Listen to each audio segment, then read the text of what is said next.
Israel mengaku berkomitmen menghabisi Hamas meski kondisi ekonomi harus porak-poranda.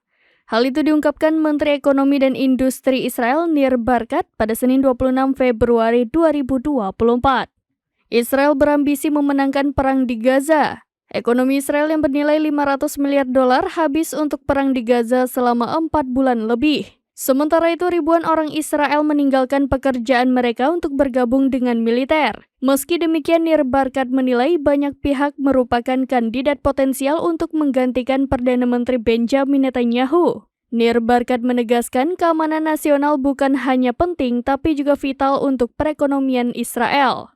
Ditanya terkait resiko defisit perdagangan yang lebih besar dan penurunan peringkat bagi Israel, Barkat mengatakan kepada Reuters bahwa Israel berkomitmen untuk memenangkan perang.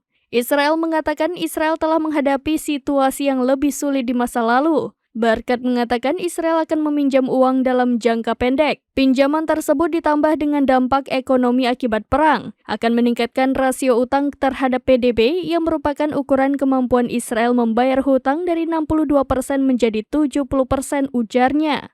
Ia memprediksi ekonomi pasca perang akan tumbuh berkat lonjakan inovasi sektor teknologi tinggi Israel yang merupakan kontributor besar perekonomian negara itu.